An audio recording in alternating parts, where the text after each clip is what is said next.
Você já se viu na seguinte situação? Estudei tanto, mas eu não entendi nada do que estava escrito naquela prova. Ou então, eu até entendi a questão, mas eu não sabia o que era para fazer.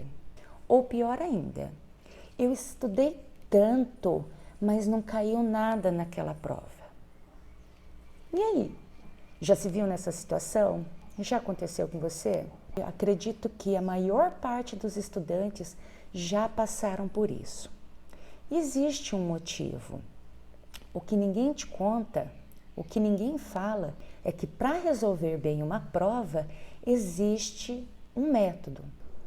Então hoje eu vou falar sobre isso. Eu vou dar 5 dicas matadoras. Por quê? O que ninguém te conta é que, além de estudar, é fundamental saber responder uma questão. Então eu vou falar a respeito de como responder bem uma questão dissertativa.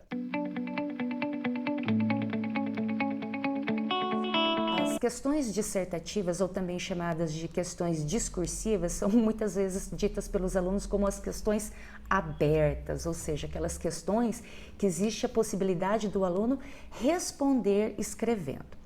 Para você responder bem uma questão dessa, primeiramente vamos entender tecnicamente como é essa questão. A questão dissertativa, ela é dividida em pelo menos 2 partes, a contextualização e o enunciado. A contextualização é exatamente a apresentação do tema. Ela tem por objetivo recordar ao aluno sobre aquele tema ou muitas vezes apresentar aquele tema. Um aspecto importante sobre a contextualização, ela não tem apenas um formato. Ela pode ser exatamente uma apresentação do tema, pode ser um texto informativo, pode ser uma notícia de jornal, pode ser um gráfico, pode ser uma tabela, pode ser uma imagem. E o enunciado, que é exatamente a parte que traz o comando, a ação, o que deve ser respondido na prova. E muitas vezes aqui também nós vamos encontrar a parametrização. O que é isso? A parte da questão que dá os limites, o guia, o norte de como responder essa questão.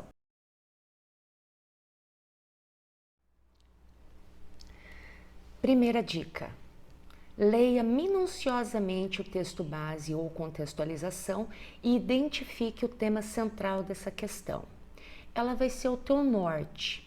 Então, para a leitura minuciosa, preste atenção em todos os detalhes, grife o que for necessário, destaque esse tema. Puxe setas, faça relações, já tenha em mente o que vai ser solicitado a respeito dessa questão. Busque identificar leis associadas, conteúdos teóricos, implicações, interferências, tudo que for necessário para o entendimento desse tema, busque recordar. Puxe setas para fora do texto para identificar esse tema. 2. Identifique o enunciado, porque nele vai estar presente o que nós chamamos tecnicamente de verbos de comando. O verbo de comando nada mais é do que o verbo que indica a ação que deve ser executada nessa questão. E outra coisa que é muito importante, posso escrever tudo que eu sei? Não. Por que não? Porque essa questão vai exigir uma determinada habilidade, uma determinada ação a ser executada. Então você não pode escrever tudo o que você quer. Existem limites e eu vou falar um pouco mais sobre isso. Outra coisa, posso desenhar? Não, né, gente? Se a questão vai pedir uma determinada ação, você não pode fazer o que você quer. Você tem que fazer exatamente o que a questão solicita. Ou seja, o que a questão pede exatamente.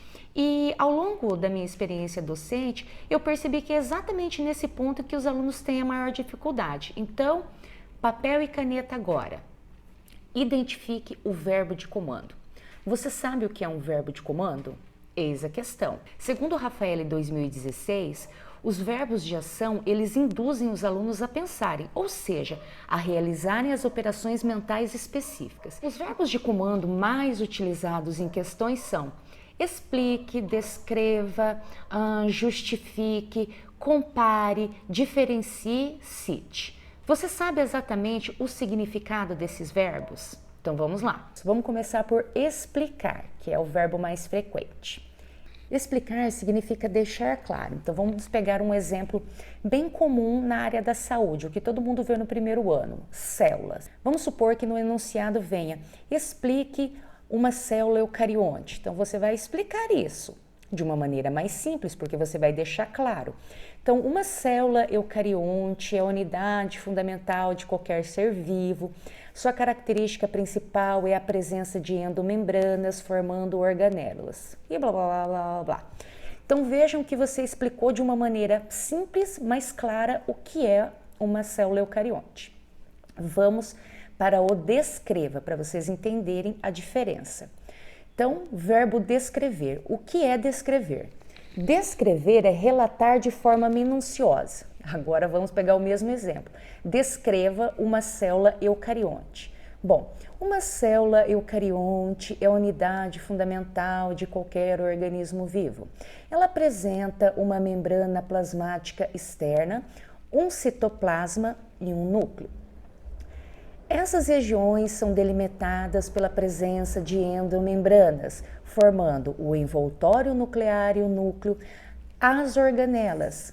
Cada organela desempenha uma função específica, sendo retículo endoplasmático rugoso, participa da síntese de proteínas, retículo endoplasmático liso, participa da produção de lipídios, e assim sucessivamente. Percebam a diferença então, o explique foi uma forma mais clara, mais objetiva, já o descreva mais minucioso, mais detalhado.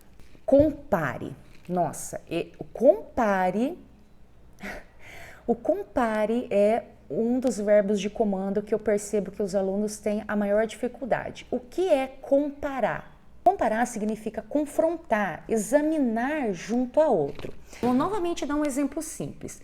Compare uma célula eucarionte a uma célula procarionte. Os alunos têm geralmente o hábito de, no primeiro parágrafo, por exemplo, vai lá e fala sobre a célula eucarionte, e num outro parágrafo vai lá e fala sobre a célula eucarionte. Mas ele não compara, ele não coloca um contra o outro. Colocar um contra o outro é evidenciar muitas vezes o que eles têm em comum ou muitas vezes o que se tem de diferente. Então, quando eu comparo, vamos supor que a questão peça assim, compare uma célula eucarionte com uma célula procarionte em relação à presença de membranas. Observem que, nesse caso, além do verbo de comando, veio a parametrização, ou seja, os limites de como você tem que comparar. O que você tem que fazer exatamente o seguinte, comparando uma célula procarionte contra uma eucarionte com base na membrana, observamos que uma célula procarionte é pobre em endomembranas, ou seja, existe uma ausência de endomembranas, por isso que uma célula procarionte não apresenta envoltório nuclear, consequentemente núcleo, e não apresenta organelas membranosas. Já em relação às células eucariontes, estas são dotadas de endomembranas. Por isso que uma célula eucarionte apresenta um envoltório nuclear e, consequentemente, núcleo, e há a presença de endomembranas formando as organelas citoplasmáticas. Então, assim, de uma maneira bem simples, observem que ao comparar, eu joguei um contra o outro e não fiz simplesmente uma explicação sem conexão alguma, ok? E por último, o verbo que os alunos têm de fato a maior dificuldade, justifique. Você sabe o que é justificar? Vamos lá. Justificar significa apresentar os motivos, as razões. Então, se é solicitado para você justificar algo, significa que lá no texto base foi te colocada uma situação, problema, e você precisa explicar agora a causa. Por isso que é justifique. Então, vamos supor que no enunciado venha: justifique os motivos pelo qual as evidências mostram que a mitocôndria foi adquirida por células eucariontes por meio de simbiose com bactérias. Agora você vai justificar então as evidências que indicam a simbiose são presença de uma membrana externa eucarionte, presença de uma membrana interna de composição e função semelhante a uma membrana procarionte, presença de material genético, presença de ribossomos. Então você está justificando os motivos, as causas que evidenciam essa situação problema, ok? Então justificar é dar as razões, as causas daquela situação. Notem que se o seu problema é eu estudei tanto, mas eu não entendi o que era para ser respondido na questão, pode ser exatamente isso. Porque você ainda não tem muito bem definido em mente o que são os verbos de comando, ou seja, quais são as ações que você deve executar naquela prova. Ok? Estabelecido isso, seguimos em frente. Terceira dica, identifique a parametrização. A parametrização é a indicação de como você deve resolver essa questão. Ou muitas vezes, os limites e o que você deve considerar como relevante. Mas notem, nem toda questão dissertativa vem com uma parametrização, por isso que é interessante você verificar a presença dela. Parametrização, muitas vezes, ela não é um item obrigatório quando o verbo de comando é extremamente específico. Quarta dica, redija um esboço, um rascunho da sua resposta. Como no momento você vai ter tempo, porque muitas instituições estão realizando as avaliações remotas, você vai ter tempo então para vivenciar esse modelo, experimentar isso e aplicar. Então vamos lá, você já identificou o seu tema no texto base ou contextualização, identificou o seu verbo de comando, já sabe qual é a ação que você tem que executar, identificou a sua parametrização, se é que a sua questão contém ela. Vamos agora elaborar um rascunho de resposta. Redigiu o seu rascunho, leu, verificou possíveis erros, excluiu o que é desnecessário, incluiu alguns detalhes necessários? Ok. Quinto passo, redija a versão final. Prestem atenção em todos aqueles detalhes que foram mencionados no rascunho e, tranquilamente, sem inseguranças, confiem mais em vocês mesmos e finalizem a questão. Aproveitem essa oportunidade da quarentena para definitivamente aprender a responder bem uma questão dissertativa, ok? Se gostaram, aprenderam alguma coisa, compartilhe esse vídeo, não deixe de se inscrever aqui no canal porque eu vou criar uma playlist específica para isso. E dá um curtir para eu saber que você gostou. Se tiverem algumas sugestões, perguntas, pode deixar aqui no box de descrição que eu sempre estou respondendo, tá?